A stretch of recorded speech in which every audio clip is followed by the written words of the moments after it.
Today we are comparing two very different cameras that, funny enough, end up competing for the same attention of the same people, the brand new DJI Action 6 and the Insta360 X5.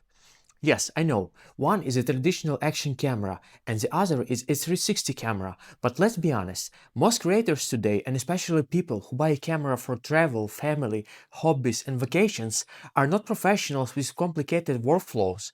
They want simplicity, they want great colors straight out of the camera, they want versatility without thinking about lock profiles, LUTs or exposure tricks. So in today's video I'm going to show you the pros and cons of each camera in the real world and hopefully help you decide which one fits your needs better. Let's begin with the low light, because that's where action cameras normally struggle the most.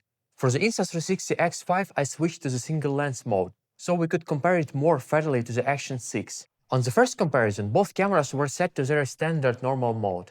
On the paper, the Action 6 should have a clear advantage here. It comes with a bigger sensor and supports 10-bit color, which gives you more flexibility in preserving gradients, sky colors, and avoiding bending.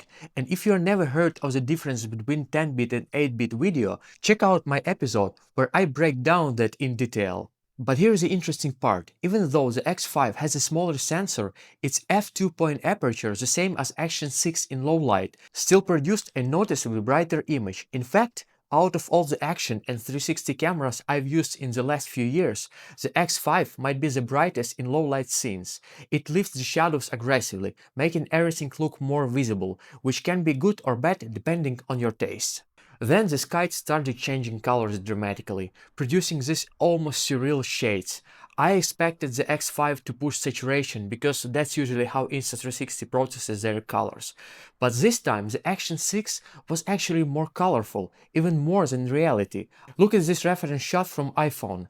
The scene did not look as vibrant as Action 6 made it appear, so right away we see that DJI changed the color science. It no longer has that flat, slightly muted look we are used to. It now punches the colors up even in the normal mode. Next, I switched both cameras into their low light dedicate modes.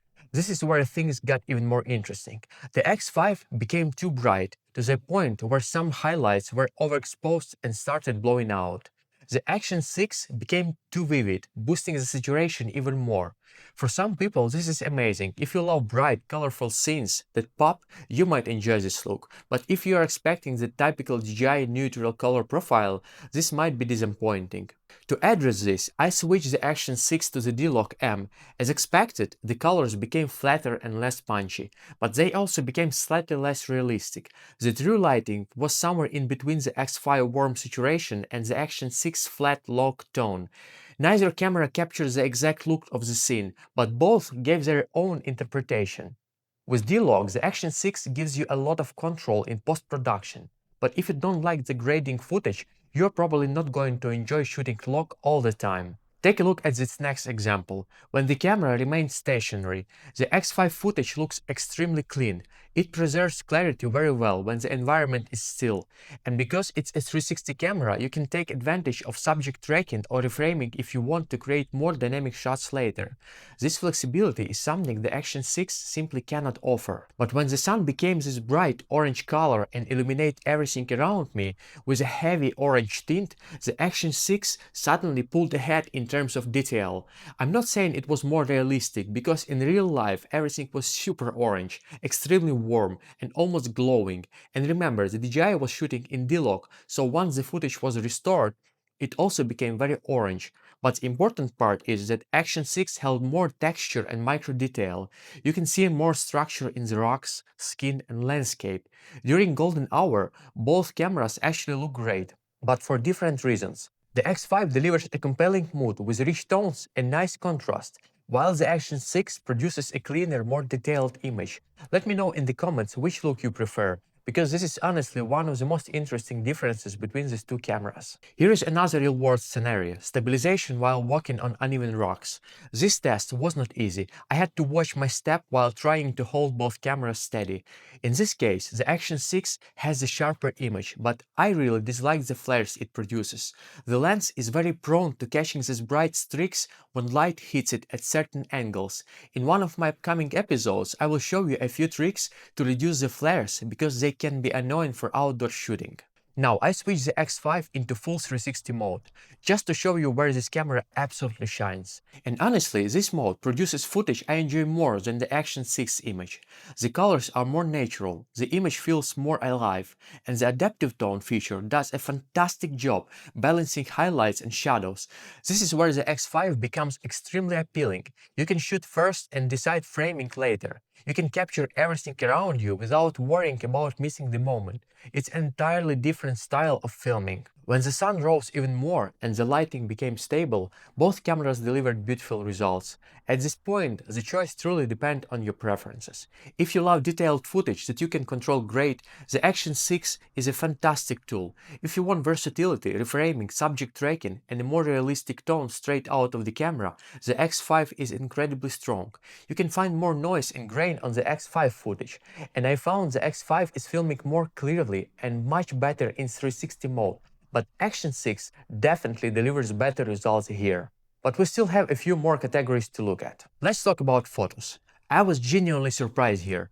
The photos from the X5 looked significantly better. They were more realistic, more detailed, and had better dynamic range. The Action 6 photos, on the other hand, felt like an afterthought. My face looked washed out, and the ocean should look extremely cartoony. It seems like DJI still hasn't figured out a proper photo processing pipeline for this camera. If photography matters to you, the X5 is a clear winner. Sound is another important aspect for travel and vlogging. The X5 captures audio in every direction, which gives you a more immersive spatial feel.